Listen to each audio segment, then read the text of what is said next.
du livre qu'il vient nous présenter aujourd'hui, c'est qu'il faut faire de l'élection présidentielle par ailleurs, mais bon, pour l'instant européenne, un débat politique, un choix pour dire stop à l'OTAN.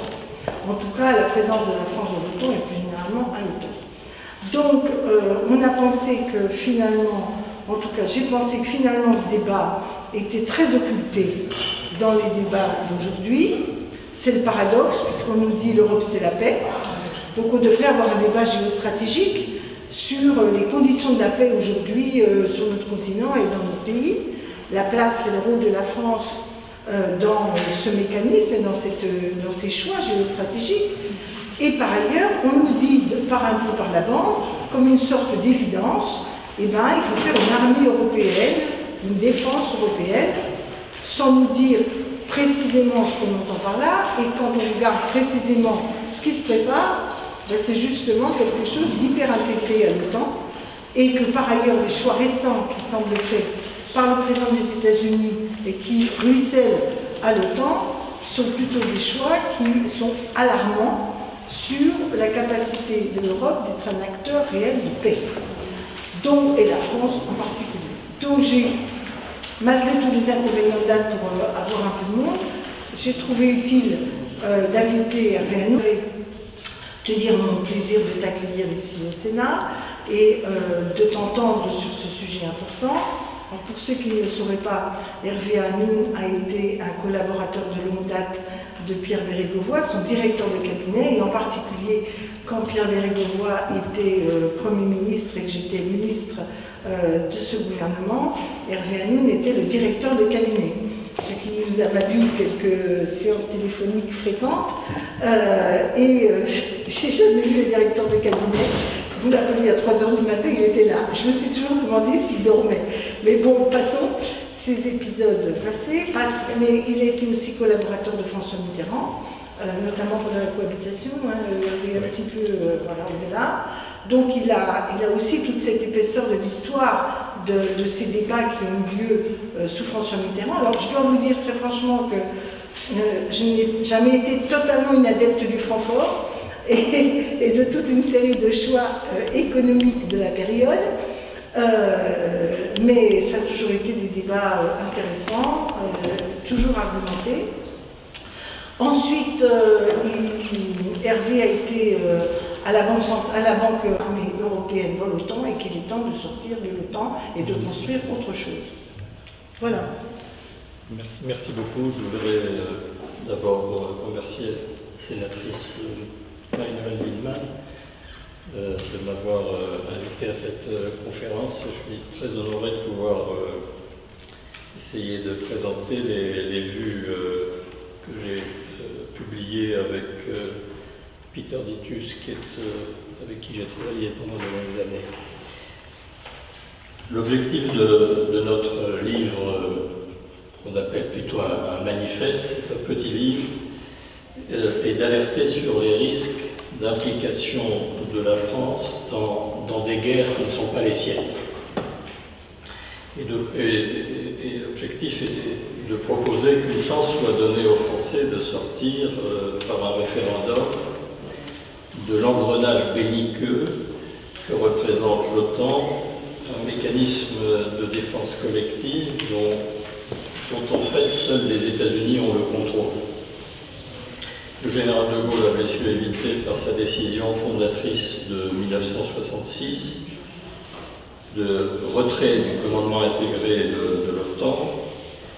Il avait donc su éviter de placer la France dans ce dangereux mécanisme de coordination qu'est l'OTAN. Et notre vue était qu'il faut revenir à une position gaulliste et mitterrandienne, comme tu l'as dit, de non-alignement, si l'on veut éviter d'entraîner les Français dans les aventures guerrières des néoconservateurs d'outre-Atlantique. Le premier point de mon intervention concerne la détérioration actuelle sans précédent depuis 1945 et la guerre froide du climat des relations internationales.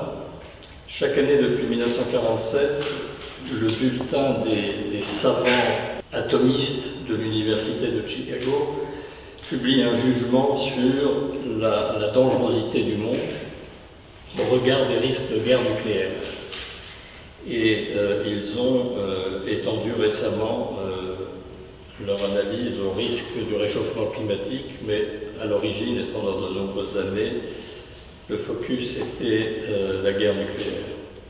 Ce qui frappe dans la campagne pour les élections européennes, en France et probablement en Europe, c'est que si le débat sur le réchauffement climatique est bien présent, celui, comme cela a été dit en introduction, celui sur le risque de guerre est complètement absent. Or, les dernières publications de janvier 2018 et janvier 2019 de ces scientifiques de renom concluent à une situation de risque de guerre maximum, jamais vue depuis 1953. Ils ont une méthodologie basée sur une horloge virtuelle de l'apocalypse, comme on dit. Et donc, leur analyse est que nous sommes dans la situation de risque maximum jamais vue depuis 1953, qui était le moment où les soviétiques avaient, avec succès, expérimenté leur propre bombe H. Et donc, cette horloge de l'apocalypse, sur laquelle minuit représente la fin du monde, marquait, selon eux, en janvier 2019, 23h58. Je donnerai un premier exemple de la détérioration des relations internationales en citant le dernier communiqué des ministres des Affaires étrangères du G7, un communiqué de 30 pages que naturellement personne ne lit, mais à l'issue de la dernière réunion de cette instance, qui s'est passée à Dinard le 6 avril 2019, je cite simplement un extrait du point 45 de ce très long communiqué. Nous sommes déterminés à protéger et promouvoir le système international fondé sur des règles dans le contexte du comportement irresponsable, déstabilisant et malveillant de la Russie, notamment son ingérence dans les systèmes démocratiques d'autres pays. Fin de citation. On n'est pas dans le langage de la diplomatie, donc il y a quelque chose dans le langage qui est extrêmement inhabituel. Ce n'est pas comme ça que les diplomates se parlent, et là, ce sont des ministres des Affaires étrangères qui parlent. Deuxième exemple de la détérioration sans précédent des relations internationales, les frappes d'une centaine de missiles de croisière américains, des Tomahawk, sur la Syrie le 14 avril 2018, c'était il y a un peu plus d'un an. Elles ont été précédées d'un tweet assez insensé du président des États-Unis que je traduis. « Tiens-toi prête, Russie, les missiles beaux, nouveaux et intelligents arrivent. » Et les missiles sont partis. Et ces frappes de missiles d'une très grande imprudence restent gravées dans la mémoire du président des États-Unis comme un grand succès.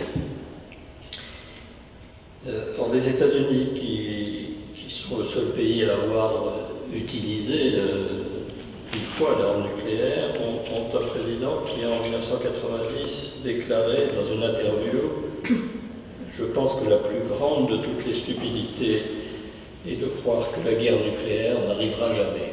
Et cette déclaration et d'autres plus récentes ont été interprétées comme signifiant « À quoi bon avoir des armes nucléaires si on ne s'en sert pas ?» Et de fait, une fois élu,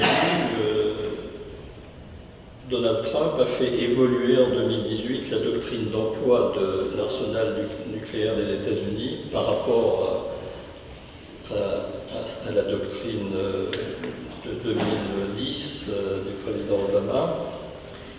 Et il l'a fait évoluer en élargissant les possibilités d'utilisation de l'arme nucléaire en réponse à des attaques non nucléaires. Et je reviendrai sur ce point. Et par ailleurs,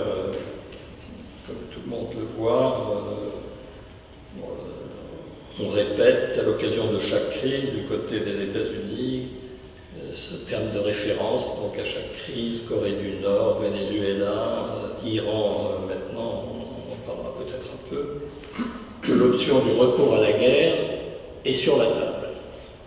L'option est sur la table. Et le problème est aggravé par le fait qu'en matière de politique extérieure et de défense, le mécanisme fondamental de contrepoids, de checks and balances du système démocratique américain ne fonctionne plus vraiment, car le parti de la confrontation domine tous les centres de décision à Washington, qu'il s'agisse de l'exécutif, du Congrès, de la majorité des républicains comme des démocrates, du complexe militaro-industriel et de tous les grands médias du mainstream. Et beaucoup pensent que Donald Trump a de grandes chances de rester président encore 5 ans, jusqu'à la fin 2024. J'en viens à cette introduction pour dire que dans ce contexte où tout indique un dérèglement profond dans le fonctionnement institutionnel à Washington, l'alignement sur les États-Unis à travers les mécanismes de coordination intime que sont le G7 et l'OTAN est dangereux pour la sécurité des Français. L'arrimage de notre pays à un pays, les États-Unis, qui est devenu tout autant que la Russie ou la Chine une menace pour la paix du monde, expose les Français à être impliqués tôt ou tard dans des conflits armés et à être des victimes collatérales de ces conflits. Alors, dans une déclaration à Europe numéro 1, le 6 novembre 2018, le président Macron a appelé, je cite, à se protéger à l'égard de la Chine, de la Russie et même des États-Unis d'Amérique. Fin de citation. Il reconnaissait par là, avec lucidité, cette réalité incontournable que les États-Unis sont devenus une des principales menaces pour la paix du monde. Et le tweet rageur en réaction de Trump, quelques jours plus tard, trouvant la déclaration de la présidente insultante, ne fait que montrer qu'il avait touché un point fondamental. Mais le président Macron n'en a pas encore tiré les conséquences en ce qui concerne les relations de la France avec l'OTAN. Alors le deuxième point de mon intervention est comment est-on passé de l'Europe de la paix voulue par Mitterrand et Kohl à l'Europe, je dirais, sur le sentier de la guerre à laquelle on commence qu'on voit se profiler. Depuis la dissolution de l'Union soviétique et du pacte de Varsovie en 1991, l'OTAN n'a plus de raison d'être. Mais en application de la loi de Parkinson sur la propension des organisations à se perpétuer, l'OTAN a réussi à éviter sa dissolution en s'inventant un ennemi, la Russie post-soviétique. L'OTAN s'est transformée à l'initiative des États-Unis d'une organisation de sécurité défensive en une organisation militaire expansionniste. C'est le deuxième document qui est une carte que je vais commenter. Non seulement l'OTAN ne s'est pas dissoute, comme elle aurait dû logiquement le faire, mais elle a étendu son emprise sur 11 pays de l'ex-Pax de Varsovie et de l'ex-URSS, passant, comme le montre cette carte, de 12 membres en 1949 à 29 aujourd'hui. Et dans le nouveau contexte de la posture agressive adoptée à Washington, l'OTAN risque de mettre l'Europe au bord de la confrontation militaire à ses frontières orientales. La nouvelle vague d'élargissement de l'OTAN envisagée très probablement par les États-Unis pour encercler la Russie pourrait être le déclencheur de turbulences en Europe. Le secrétaire général de l'OTAN, M. Stoltenberg, ne fait pas mystère de son projet d'ouvrir la porte, je cite en traduisant ce qu'on dit sur le site de l'OTAN, d'ouvrir la porte à l'Ukraine, la Géorgie, encore la Bosnie-Herzégovine et la Macédoine. Et ça porterait le nombre de membres de l'OTAN de 29 à 33. Et derrière, il y aura le Kosovo, qui est une poudrière en elle-même. Et donc, il y a cette expansion de l'OTAN à l'Est et qui n'est pas terminée. Je ne sais pas quel est l'objectif ultime, mais on voit le mouvement. Lors du référendum de 1992 sur l'Union européenne et le traité de Maastricht, sur lequel j'ai beaucoup travaillé lorsque j'étais avec François Mitterrand et avec Pierre Bérégovoy dans des fonctions de cabinet, à ce moment-là, lorsqu'il y a eu ce traité de Maastricht, nul ne pouvait imaginer que ce grand projet de Mitterrand et Kohl pour la paix allait être dévoyé à partir de 1998 par le projet géopolitique américain de prendre le contrôle de fait de la politique de sécurité commune européenne. Ceci grâce à l'élargissement simultané de l'Union européenne et de l'OTAN aux pays de l'Est de l'Europe, et grâce aussi à la décision lourde de conséquences du président Sarkozy d'abandonner en 2008 la position stratégique gaulliste de non-alignement et de refus de participation au commandement militaire intégré de l'OTAN. Et à partir du moment où 22 des 28 pays de l'Union européenne, dont la France, devenaient membres à part entière de l'OTAN, l'esprit initial de Maastricht, l'Europe de la paix, était trahi parce que l'Europe pour la paix allait inévitablement être contrariée par l'ingérence des États-Unis avec leurs objectifs géopolitiques propres dans la politique européenne de défense et de sécurité commune. Et ça, on ne pouvait pas le voir à la lecture du traité de Maastricht initialement, parce que cet élargissement de l'OTAN à l'Est a commencé sous Clinton en 1998. Et donc, en 1992, quand nous travaillions sur le traité de Maastricht, nous ne savions pas que ceci allait arriver. Un schéma suivant,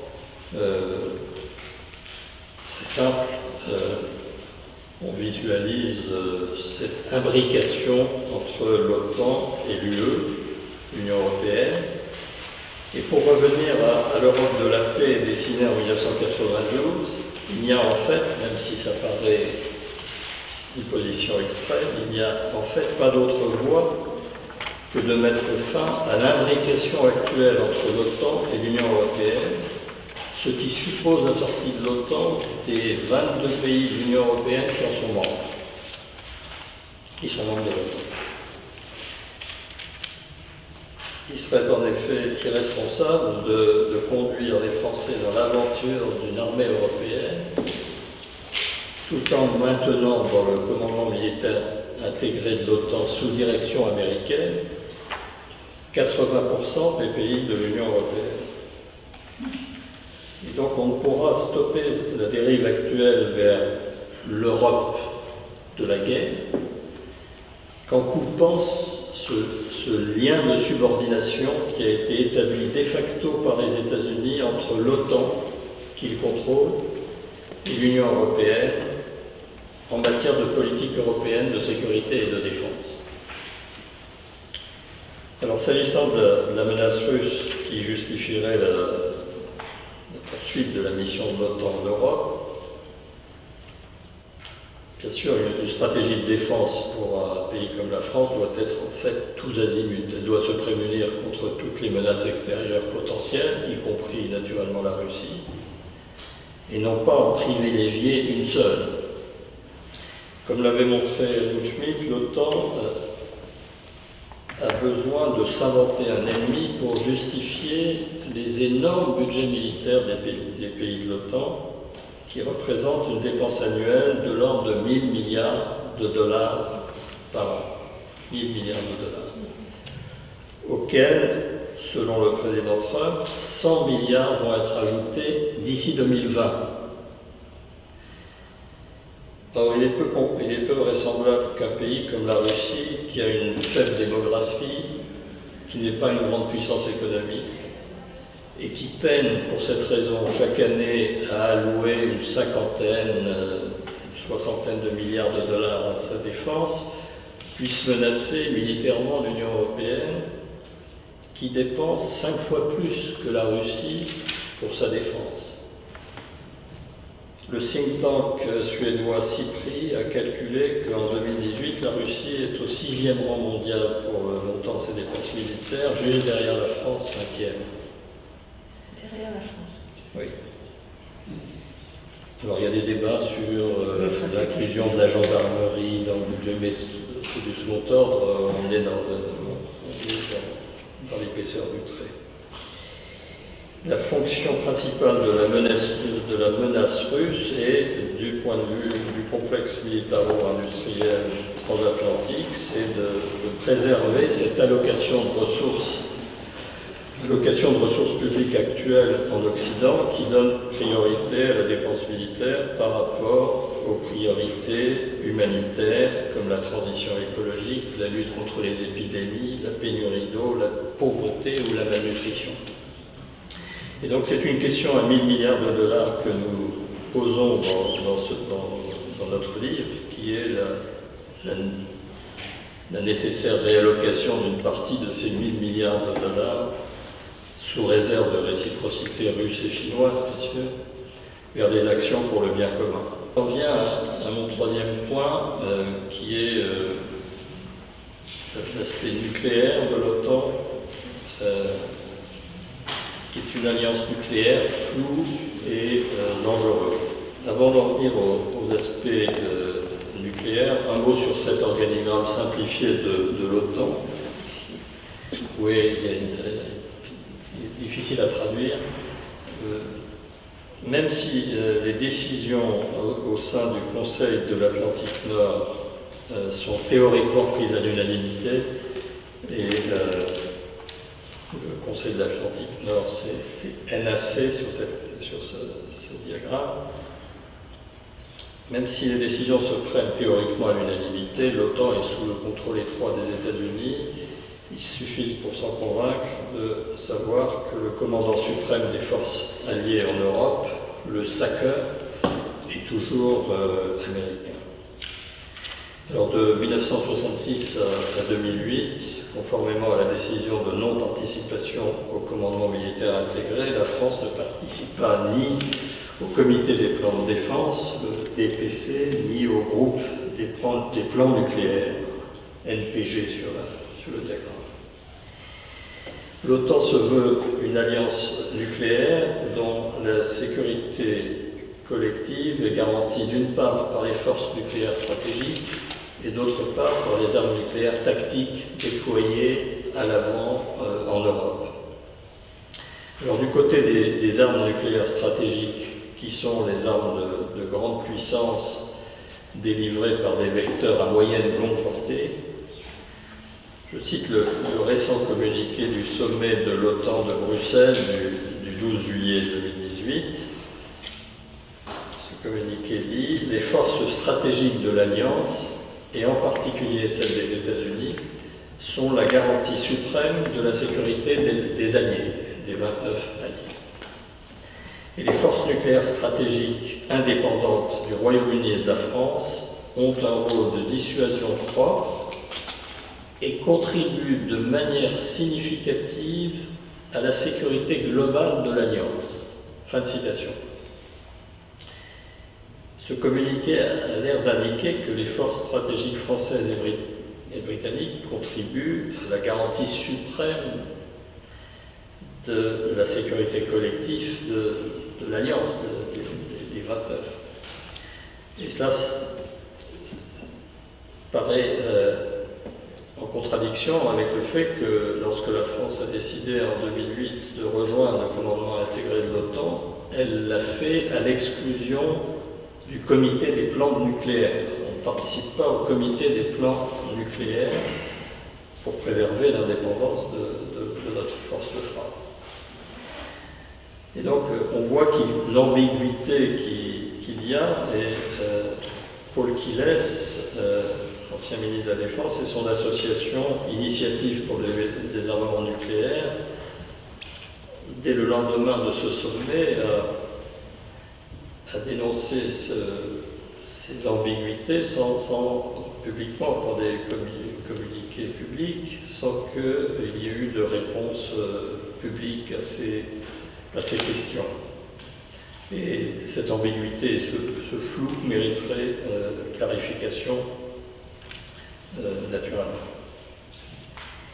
Alors du côté des armes nucléaires tactiques, donc qui sont des armes à plus courte portée, destinées à un usage sur le champ de bataille, des armes nucléaires tactiques américaines sont actuellement déployées en Europe dans 5 pays, sous l'égide de l'OTAN. Il s'agit, ces armes, de bombes nucléaires lâchées depuis des avions.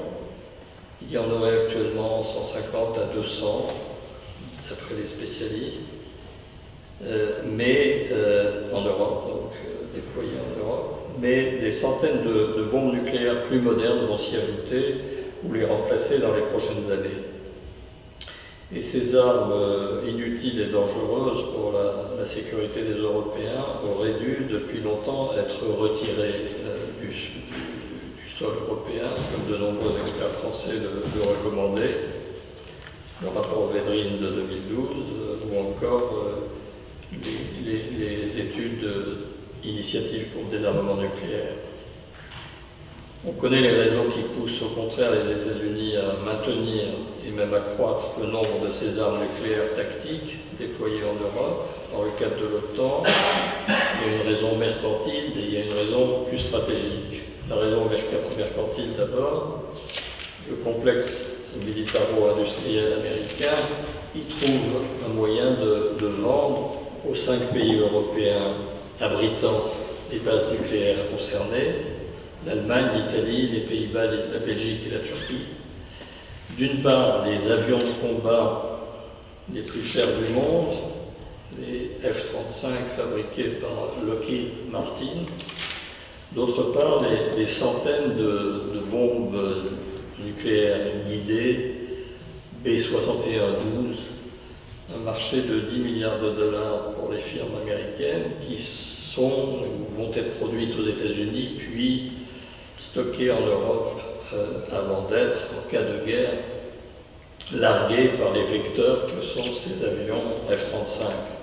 Actuellement, il y a aussi des avions F-16 qui sont des vecteurs possibles.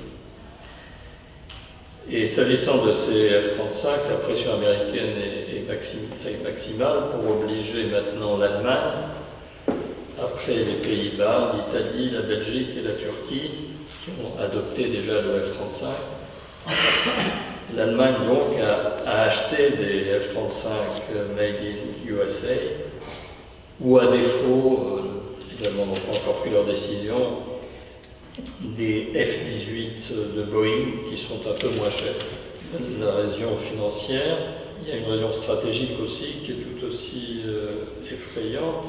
Les États-Unis viennent de refondre leur doctrine nucléaire dans la dernière Nuclear Posture Review 2018. Et dans cette nouvelle doctrine, on n'exclut pas, pour défendre les intérêts vitaux des États-Unis, l'utilisation d'armes nucléaires en réponse à des attaques non nucléaires, dans des circonstances extrêmes naturellement. Et vous avez dans la première diapo que nous avons vue un extrait du texte en question qui assouplit les conditions d'utilisation de l'arme nucléaire par rapport à la doctrine Obama de 2010. Et la nouvelle doctrine de 2018 insiste aussi sur les mini-nukes, ces nouvelles armes nucléaires tactiques américaines à faible puissance qui seraient soit lancées par des sous-marins, soit, dans le cas des armes déployées sous l'égide de l'OTAN, larguées par des avions à capacité double basés dans ces 5 pays européens. Il est clair que l'intérêt national d'un pays comme la France serait de suivre la proposition claire et équilibrée faite l'an dernier par le mouvement Initiative pour le désarmement nucléaire en France, que je cite, propose donc d'annoncer le retrait des armes nucléaires tactiques américaines déployées en Europe en échange du retrait total des armes nucléaires tactiques russes. Ces armes sont destinées à être utilisées sur le sol européen et dans le cadre d'une escalade nucléaire entre les États-Unis et la Russie. Leur déploiement, loin d'assurer la sécurité de l'OTAN, fait des pays européens qui les accueillent des cibles d'attaque nucléaire potentielles. Leur neutralisation dans un premier temps, puis leur retrait favoriseront la négociation de nos nucléaires américains et russes. Fin de citation. Aucune suite n'a été donnée à cette proposition de bon sens.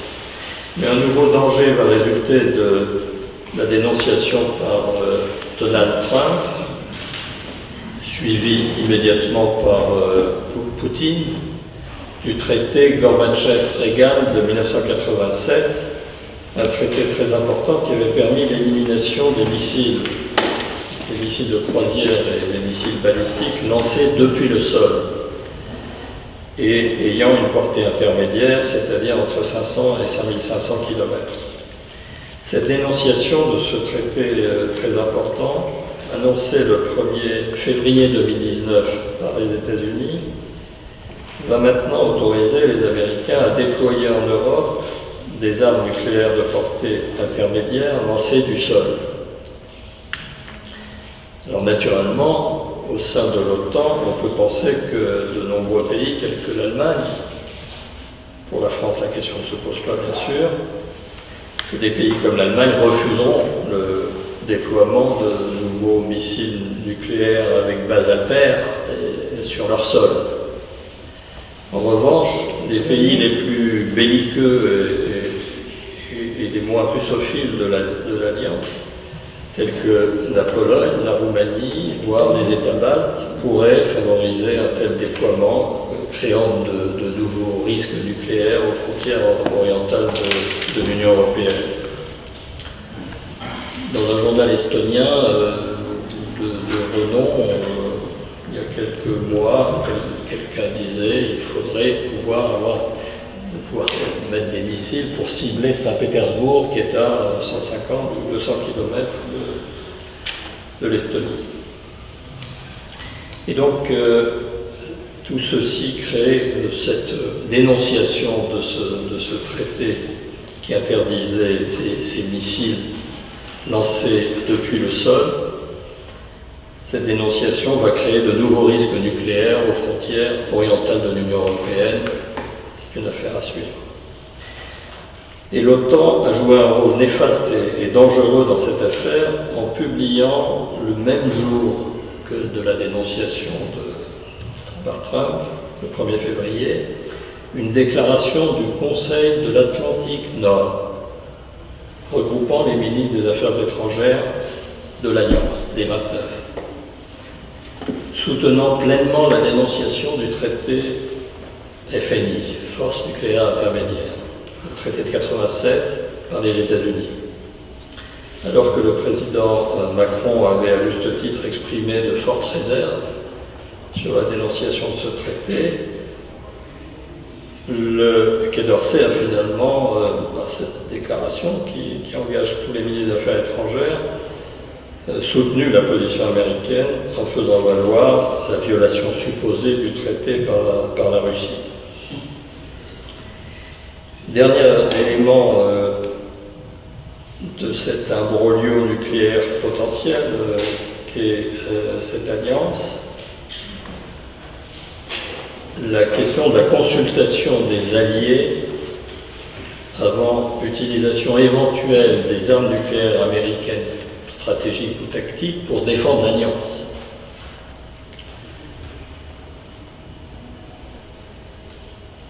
Et cette question a été posée dans les années 60 par les Européens,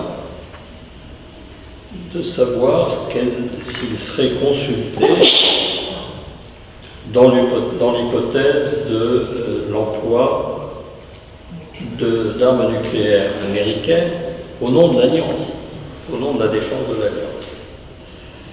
Et dans les années 60, donc ça c'est public, les archives sont publiques, la réponse qui a été donnée dans les directives d'Athènes en 1962 est en substance: la consultation avec les alliés est possible, elle est souhaitable, mais si le temps permet, if time permits. Ça veut dire que, et là je suis naturellement dans le domaine plus théorique, mais théoriquement, des pays membres pourraient-ils être impliqués en tant qu'alliés de l'OTAN dans une frappe nucléaire américaine effectuée au nom de l'Alliance sans nécessairement avoir été informés préalablement? Donc, je ne sais pas si depuis 1962 cette question est plus claire, mais c'est le genre de questions qui conduisent à comprendre pourquoi le général de Gaulle et François Mitterrand avaient laissé la France hors du commandement militaire intégré de l'OTAN. Je quitte ces aspects nucléaires pour faire un dernier point sur la question de la Crimée, qui est certainement un des points les plus dangereux dans la détérioration des relations internationales.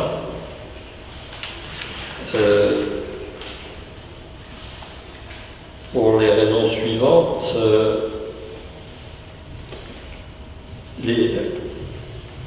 les enchaînements suivants peuvent être redoutés. Premièrement, les pays du G7 ont, en novembre 2018, à l'occasion de l'incident du détroit de Kerch, soutenu fermement l'Ukraine dans une escarmouche navale dont le but était, pour le président ukrainien, juste avant les élections, d'affirmer son refus de l'annexion de la Crimée. Et donc une petite flottille ukrainienne a tenté de forcer le passage du détroit de Kerch sans obtempérer aux procédures russes de passage. Ces procédures étant liées au fait que les Russes ont des craintes sur le pont, ils craignent que ce pont puisse être un jour ciblé par des attaques.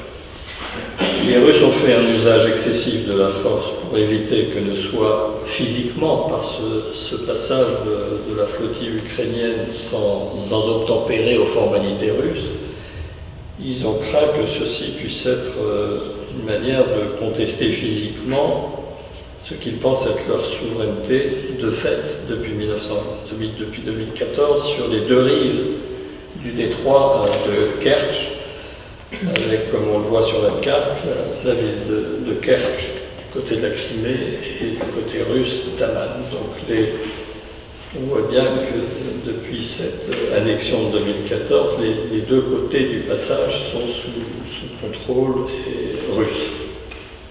Alors les pays du G7 ont, à l'occasion de cet incident, durci leur position sur la Crimée.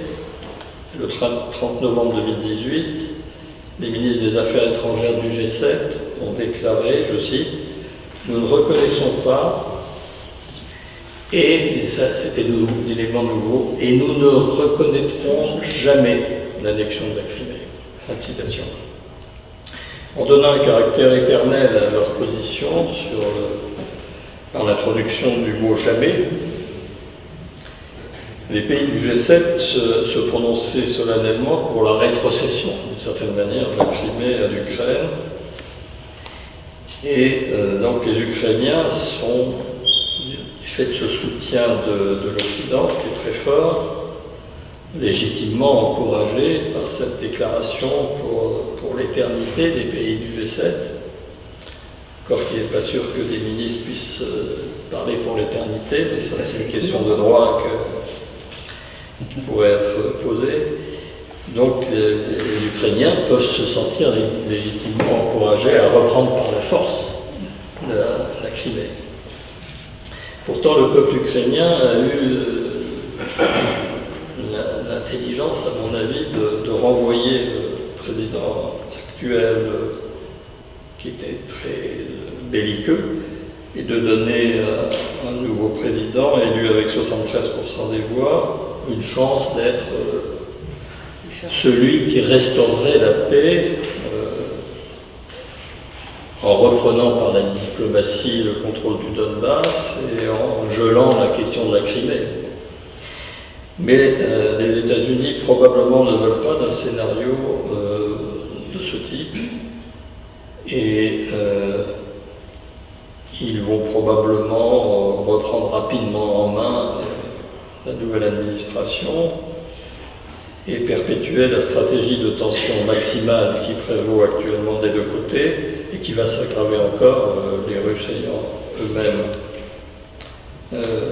participé à l'escalade en annonçant par Poutine une décision de délivrer la citoyenneté russe aux habitants du Donbass, aux habitants du Donbass qu'il a demandé. Alors, autre élément explosif, c'est ce pont de Kerch qui a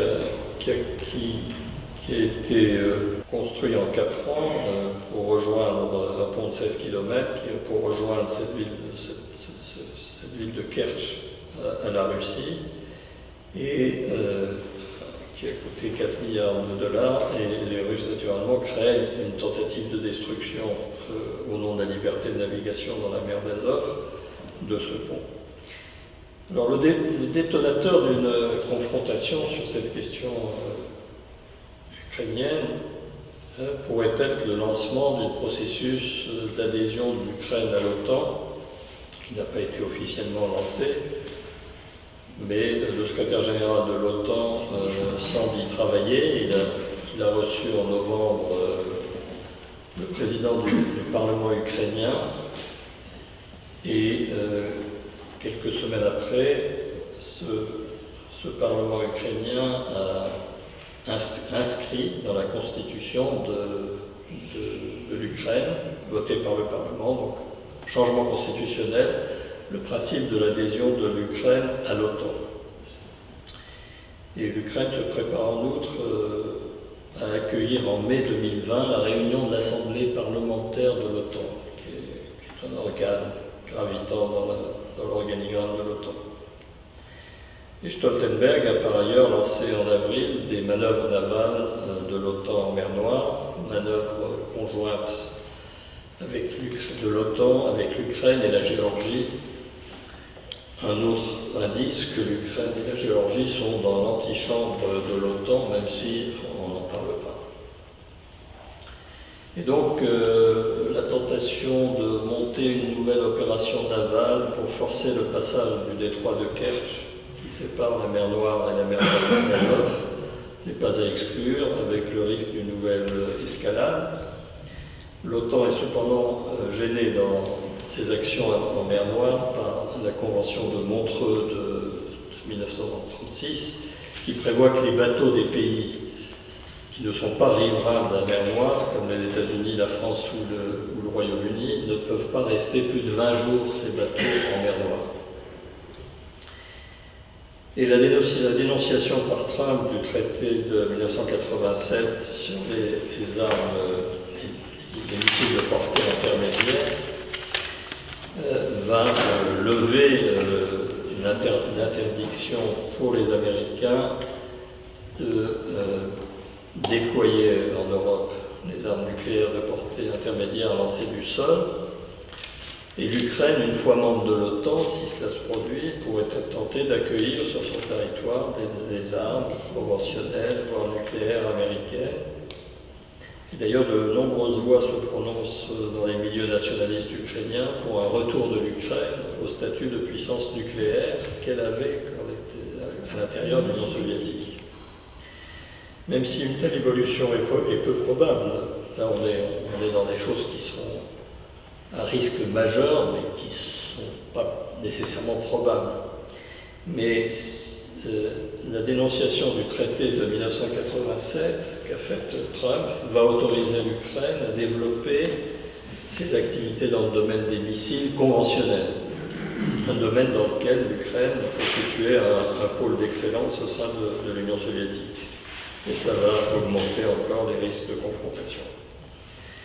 Alors que, je vais en terminer sur ce point, alors que l'adhésion de l'Ukraine à l'OTAN progresse sans bruit, on semble en France laisser ce processus se dérouler, bien que le président de la République se soit engagé dans sa plateforme présidentielle de 2017 à s'opposer à une adhésion de l'Ukraine à l'OTAN. Alors une fois l'Ukraine dans l'OTAN, on constatera, la France, comme tous les 28 autres pays, constateront qu'ils sont engagés par l'article 5 du traité de l'OTAN à soutenir militairement l'Ukraine en cas de conflit russo-ukrainien. Or, ce conflit ne serait pas seulement, à mon avis, une guerre conventionnelle.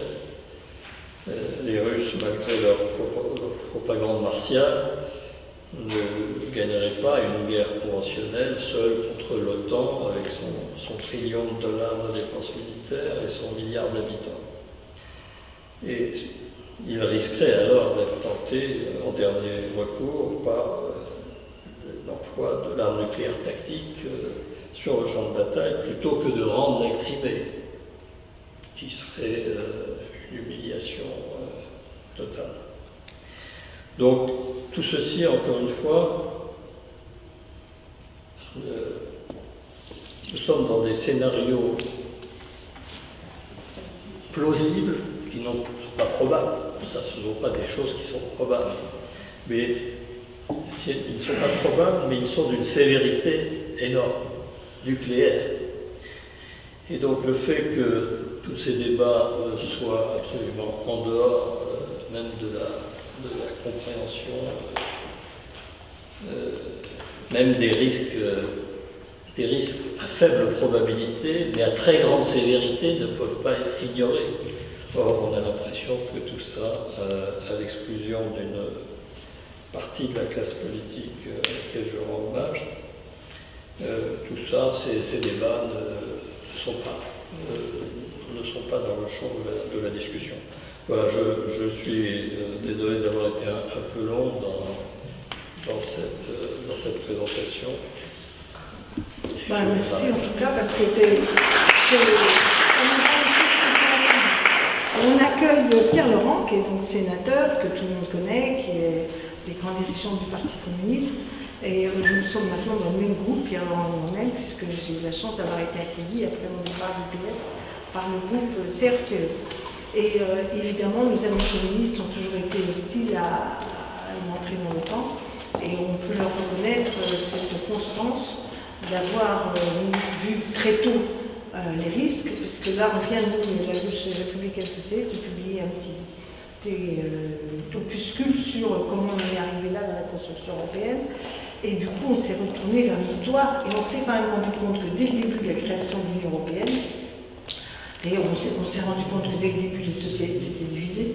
Mais on a vu que dès le début de la construction européenne, la question non seulement du poids des États-Unis pour la construction mais la question militaire avait été tentée avec la communauté européenne de défense, et que c'était déjà un peu le même débat.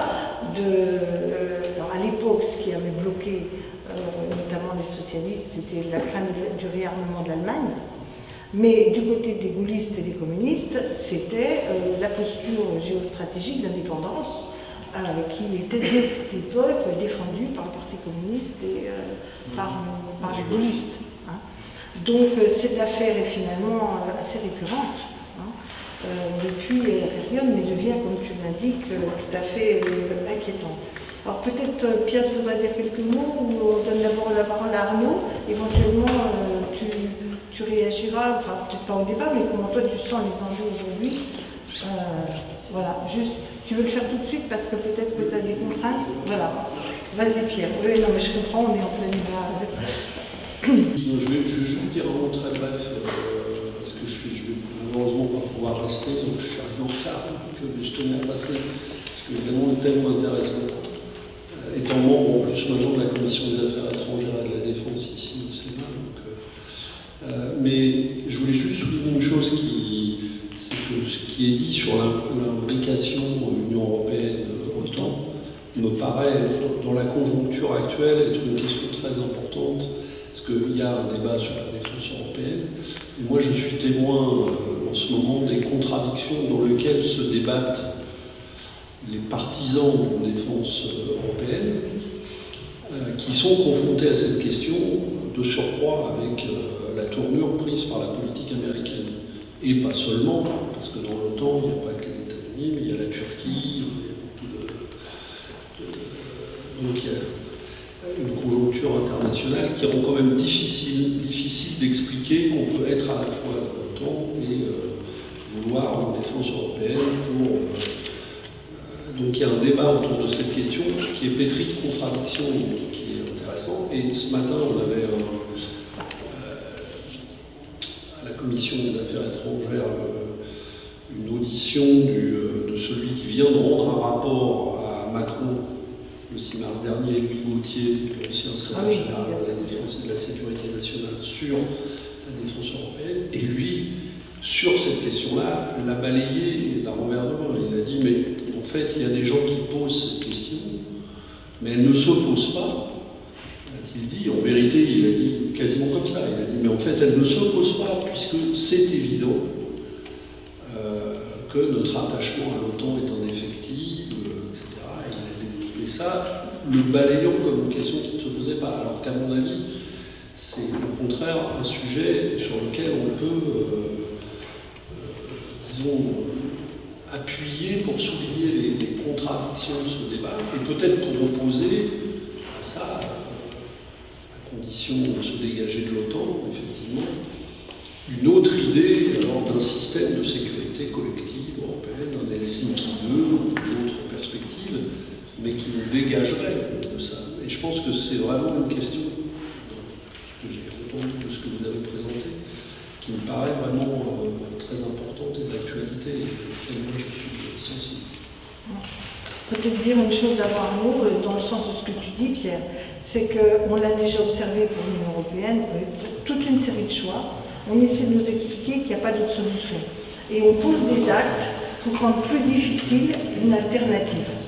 On voit bien que, par exemple, l'indépendance de l'armement, une capacité d'armement indépendante, ne serait-ce que sur le nucléaire, alors, pas le militaire, pas les bases, mais par exemple, tout le fait que Alstom ait été passé à General Electric nous enlève toute une série de capacités autonomes qui étaient historiquement des points forts pour notre armement nucléaire. Bon. Et d'autres exemples du même ordre. Et puis après, c'est l'éternelle complainte sur la France ne peut pas toute seule. Et moi, je prends l'argument que je n'avais pas repéré encore bien, que la France dépense autant pour son armée que la Russie. Alors, je m'excuse, je ne dis pas qu'on ne peut pas tout seul et que par principe on en est tout seul, mais quand même on a des marges d'action, mais à condition de le vouloir. C'est-à-dire si on fait tout pour être dépendant de tout le monde et ne pas pouvoir intervenir seul, évidemment, au bout d'un moment, on est... Alors peut-être avant que tu te prennes la parole, Serge, on va donner à Arnaud, puis après on te la donnera. Merci. Donc, Arnaud Legal, je suis responsable du livre international de la France Insoumise qui s'appelle Une France indépendante pour la paix. Donc on est au cœur des sujets que vous avez évoqués. Juste un mot d'abord pour vous remercier de mettre ces questions au cœur. En effet, avec d'autres forces politiques, mais peu nombreuses, on a toujours eu des vigilances sur ces questions stratégiques majeures dans un paysage politique où on en parle système en France où le président peut décider à peu près tout seul, j'exagère à peine, d'à peu près tout sur ces questions, et donc le débat est totalement confisqué. Pourtant, c'est un débat qui est fondamental pour 2 points. Le premier, c'est la question de la paix. Je ne reviendrai pas sur la présentation que vous avez faite, j'en partage l'essentiel, il y aurait des points de détail, mais j'en partage l'essentiel. Vous avez bien rappelé les enjeux, notamment sur les équilibres nucléaires, le chaos nucléaire qui pourrait arriver, etc. Mais au-delà de la paix, nous on considère vraiment que les États-Unis ne sont pas la seule menace pour la sécurité collective, mais sont la principale menace. La principale menace, pas parce qu'ils sont plus gentils ou plus méchants que les autres, c'est parce qu'ils ont les plus grosses capacités de déstabilisation. Et ça ne veut pas dire que les Chinois, les Russes sont gentils ou quoi que ce soit, c'est pas le sujet, c'est pas un problème moral, c'est qu'ils ont les plus grosses capacités de déstabilisation. Et on le voit, à l'heure actuelle, ils se mettent à piétiner tout un ensemble d'accords majeurs. Mais il y a un point que vous n'avez pas abordé dans votre présentation, c'est qu'au-delà de l'OTAN, qui est le volet militaire, c'est avec l'atlantisme qu'il faut rompre. L'atlantisme au sens d'une supposée communauté de valeurs et d'intérêts entre l'Europe et les États-Unis, tel que c'est écrit dans le livre blanc sur la défense. Et c'est toujours écrit comme ça dans le livre blanc. Et l'atlantisme, c'est un peu le volet idéologique de domination impériale, on peut le dire, c'est pas un gros mot. Or, rompre avec l'atlantisme, ça suppose aussi de rompre, pas simplement avec l'OTAN, mais avec le volet que j'appellerais moi juridico-économique, juridico-monétaire de l'atlantisme. Nous ne sommes pas à l'heure actuelle en capacité, sans une volonté politique forte, par exemple, il y a 1 an, Trump a décidé de liquider l'accord sur le nucléaire iranien. Un accord dont on pourra penser ce qu'on veut, très imparfait, etc., mais qui avait le mérite quand même de bloquer un engrenage nucléaire potentiel dans une région dangereuse. Trump, je me rappelle des grandes déclarations de Macron en chef de file, des Allemands, des Anglais. Nous allons sauver. 1 an après, on en est où? Il n'y a rien qui se passe. Nous avons un vague organe de troc qui est en cours d'élaboration, mais c'est très compliqué. Et puis finalement, ce serait pour échanger des choses rudimentaires, c'est pas pour avoir une vraie politique commerciale, etc. Ça, c'est pourquoi les Américains peuvent se permettre de nous imposer ce genre de choses. Vous le savez très bien, c'est en raison de l'extraterritorialité de leur conception du droit, qui est montée en puissance depuis une dizaine d'années. C'est comme ça qu'ils nous ont piqué Alstom.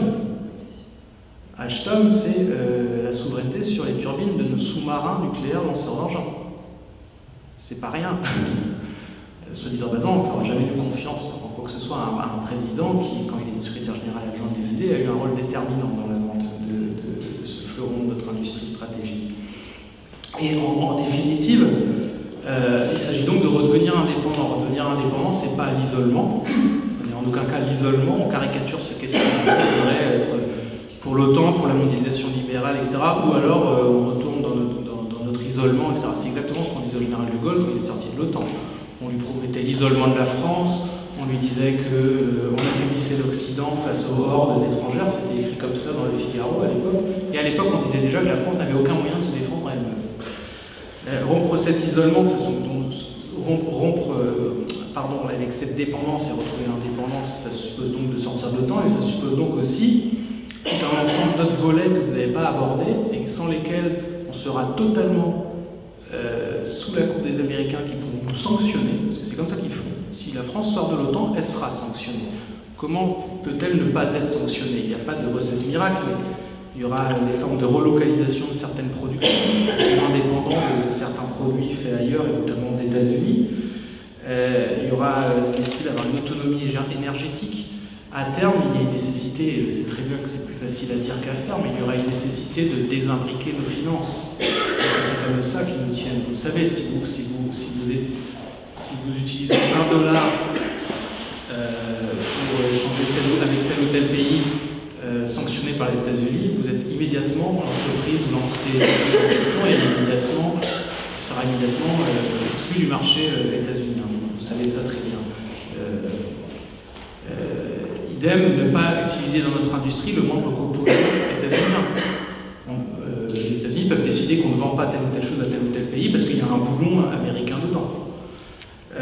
Bref, Tout ça ne sera pas en un jour, tout ça suppose des tactiques, des stratégies de court terme, de long terme. Ça suppose à terme, peut-être même moi de mon vivant je ne le verrai pas, une monnaie internationale alternative au dollar.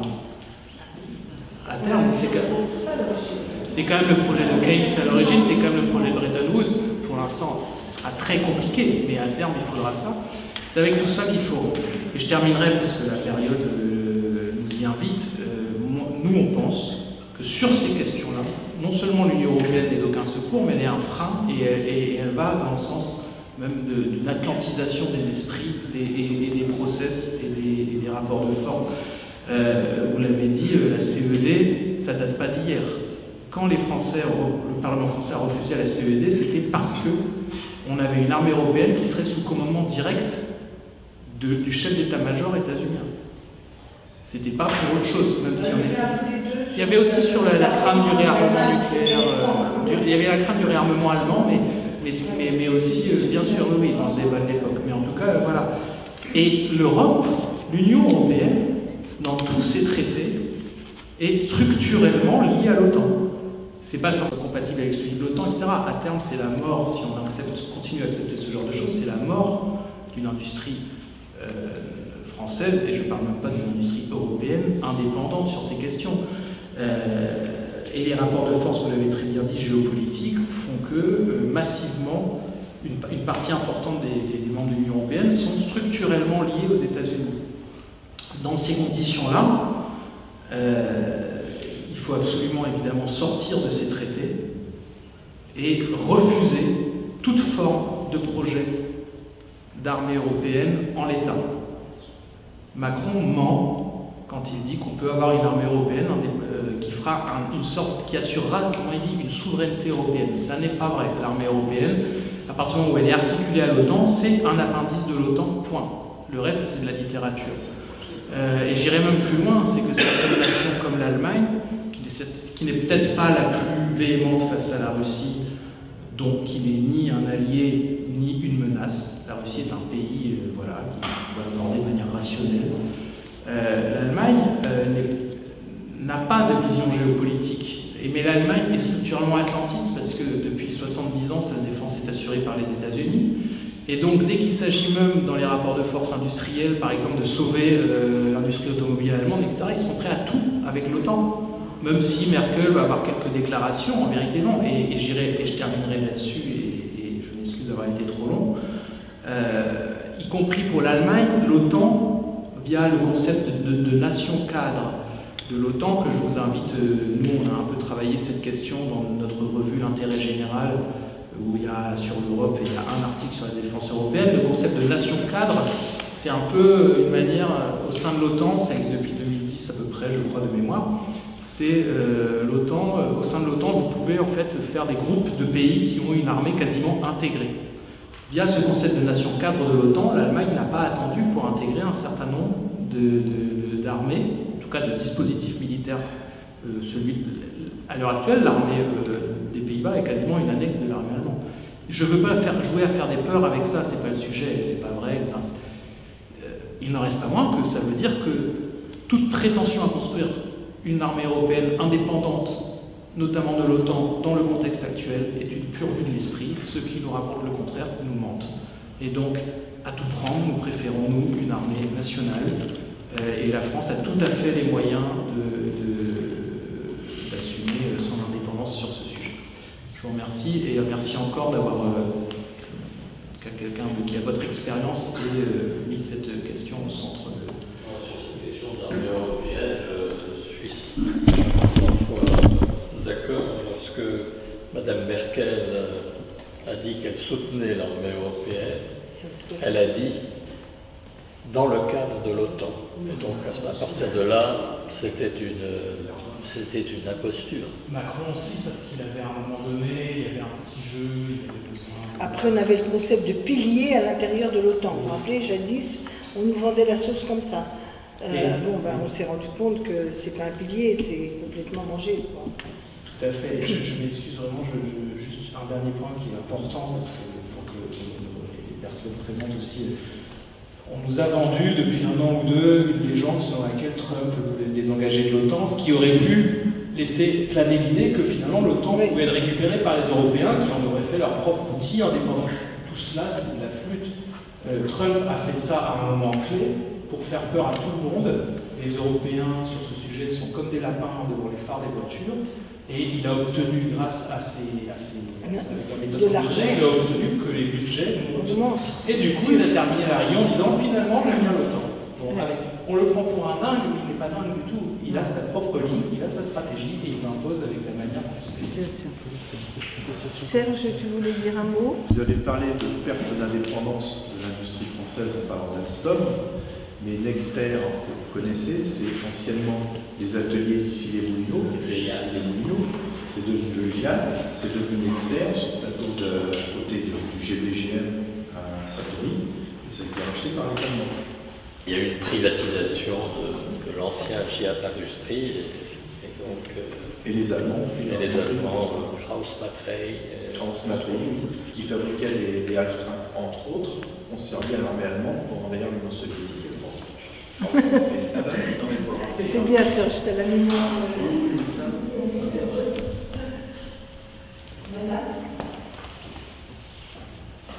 Bonsoir, Julie Céleste-Meunier, je représente Initiative pour le désarmement nucléaire. Voilà. Je suis tout d'abord ravie de voir que nos différents travaux et ce pourquoi nous nous battons trouvent un écho dans cette prestigieuse institution. Donc pour cela, merci beaucoup. On avait organisé le film. Tout à fait. Avec toi. Tout à fait. Je tiens dans un premier temps à signaler la parution prochaine d'un rapport que nous faisons justement sur l'OTAN, que j'ai réalisé avec le général Norland. Voilà.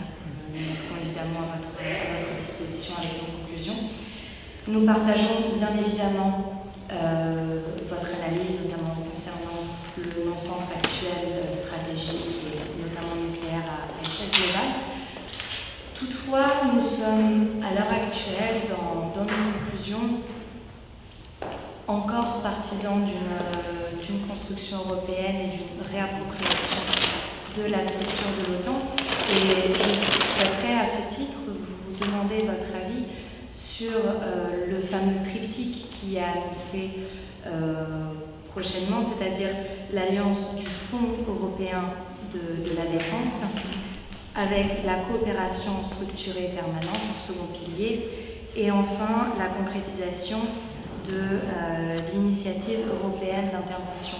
Est-ce que vous pensez que l'alliance de ces trois piliers pourrait éventuellement redonner un souffle, repermettre une réappropriation de la structure de l'OTAN et permettre, au lieu d'en sortir, d'effectuer une rupture dans son architecture interne de manière radicale?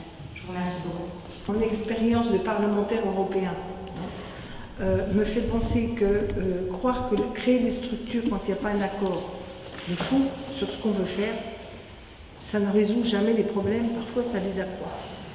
Or, j'ai quand même observé, déjà il y a quelques années, mais quand je suis ce que mes collègues anciens députés me disent, je ne vois en rien se rapprocher les points de vue par rapport à l'analyse sur le risque russe, par exemple. Je vois les divergences s'accroître. Il y a toujours eu chez les Lettons, les Baltes, les Polonais, etc., la crainte de la Russie. Hein. Bon, c'est vrai que les plus récemment, c'était quand même eux qui avaient été les pires.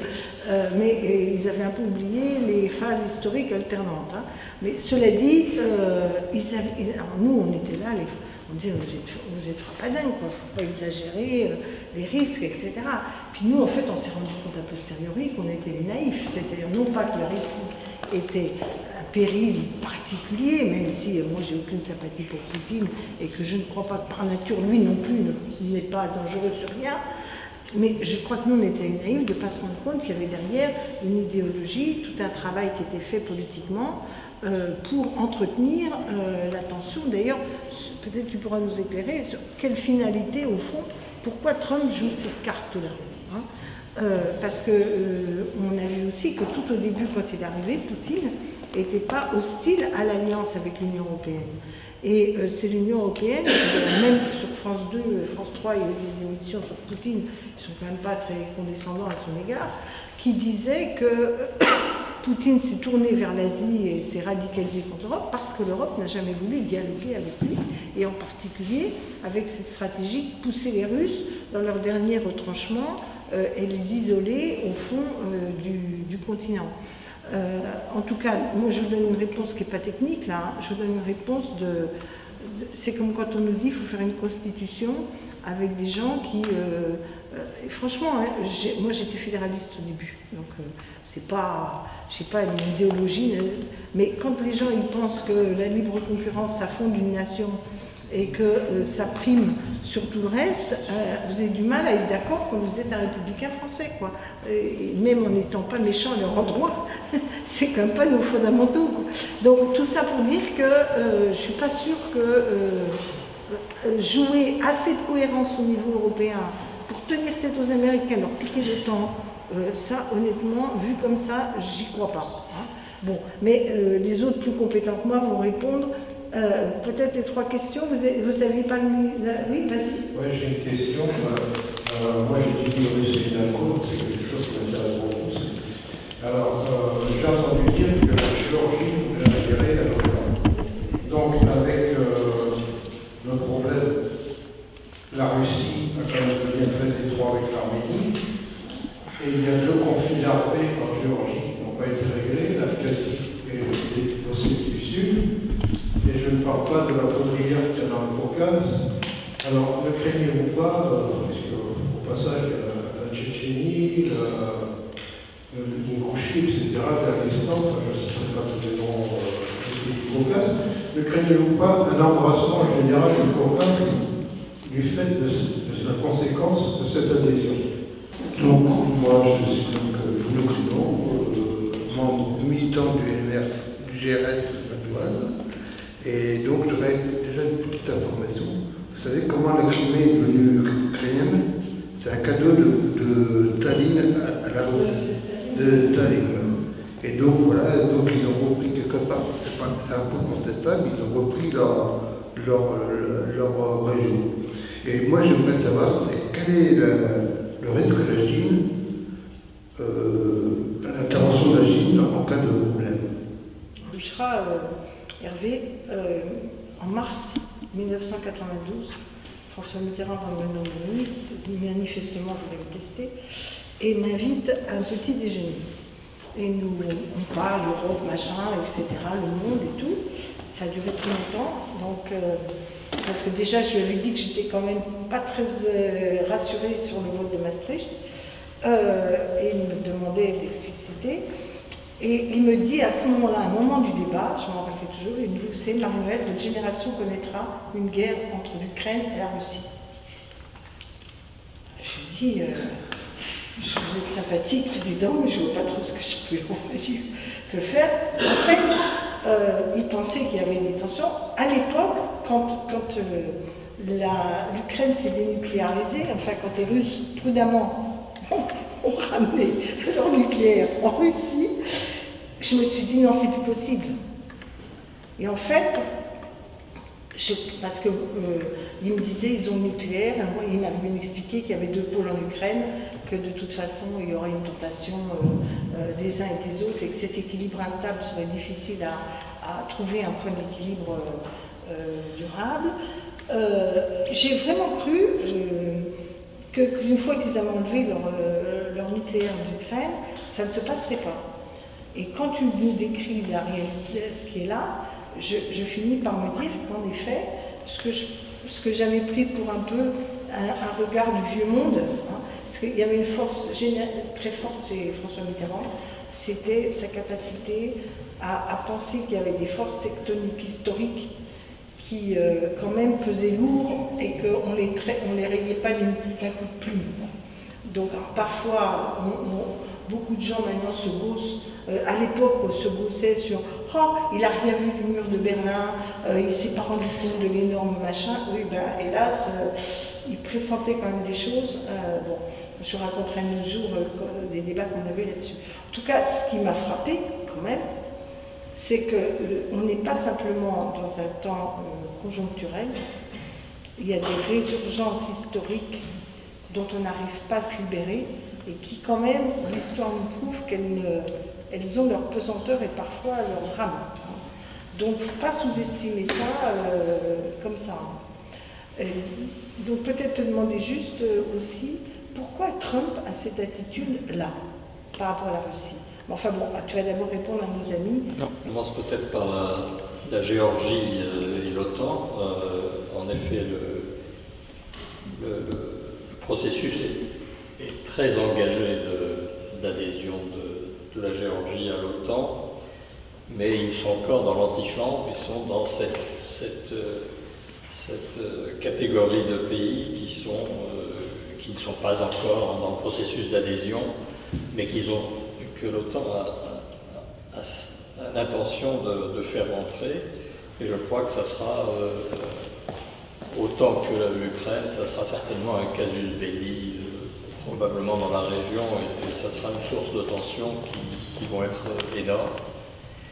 Et à nouveau, naturellement, si un jour les Géorgiens veulent récupérer l'Ossétie du Sud ou l'Abkhazie, c'est la guerre, et à ce moment-là, l'article 5, l'OTAN, et cet article 5 de l'OTAN, je ne l'ai pas mentionné, n'a jamais été utilisé sauf une fois sur le 11 septembre. Ah oui. Et donc, au bénéfice des États-Unis, si j'ose dire, c'est intéressant que ça a été le seul cas d'application. Mais dans des situations comme l'Ukraine ou la Géorgie, on voit très bien que cet article 5 est un élément fondamental parce qu'il engage. Bien sûr. En ce qui concerne la question sur la Chine, l'implication éventuelle de la Chine a une stratégie de très long terme qui consiste à ne pas participer à l'excitation générale, et donc il joue plutôt la carte d'apparaître comme des gens qui respectent le droit international, qui ne brusquent pas les choses, et donc je pense qu'ils sont implicitement effectivement dans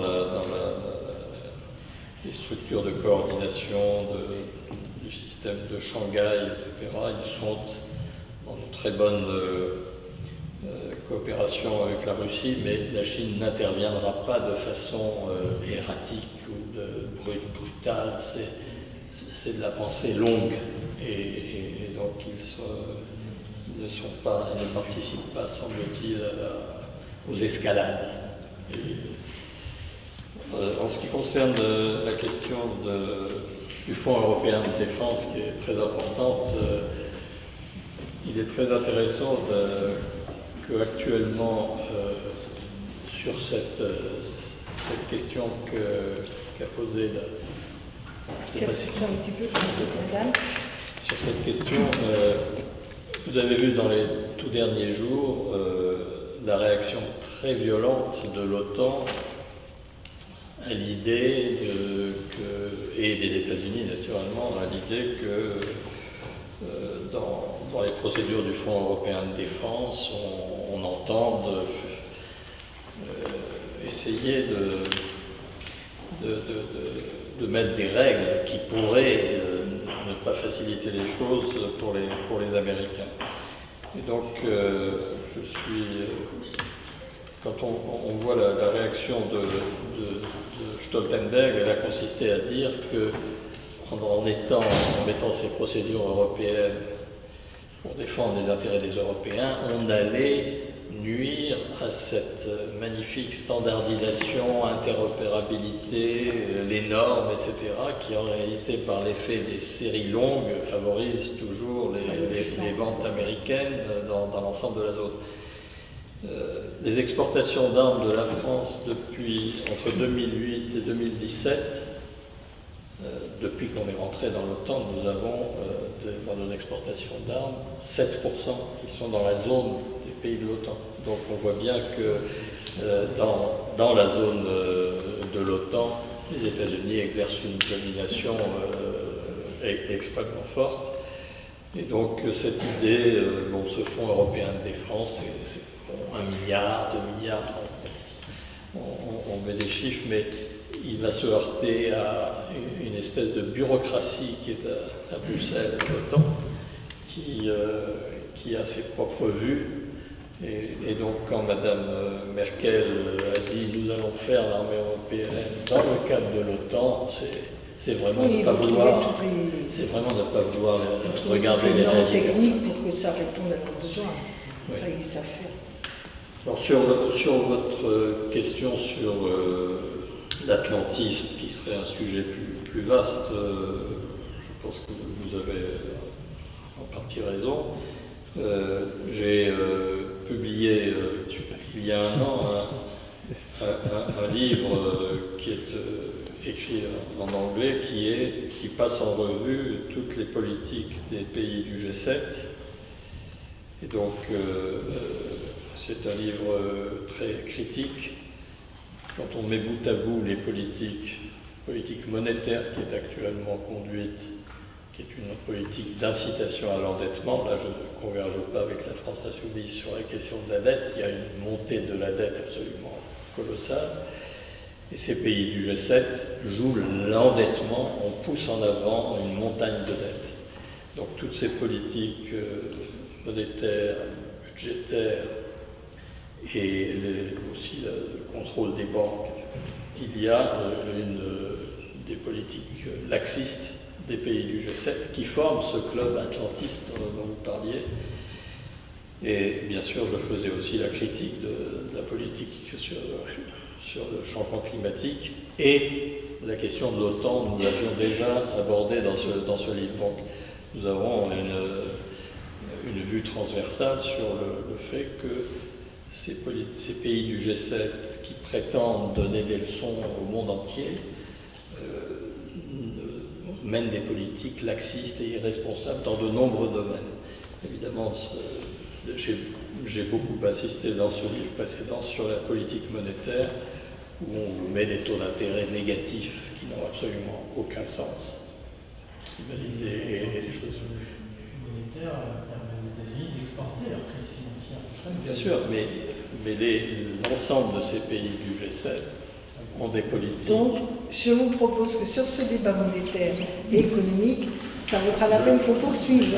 Désolé de ne pas avoir répondu à toutes les questions. Hervé, ça vaudra la peine qu'on poursuive d'ailleurs, parce que ce que je trouve que, dans ce qu'a dit Arnaud, qui est vrai, c'est qu'il ne suffit pas de dire sortir de l'OTAN, il faut savoir comment on prépare des choses, parce qu'il y aura de la rétorsion en face, et il ne faut pas être complètement faire comme si, quoi. Voilà. Mais bien volontiers, on discutera des choix, justement, de ce que tu avais écrit là sur le G7. Merci à toutes et à tous.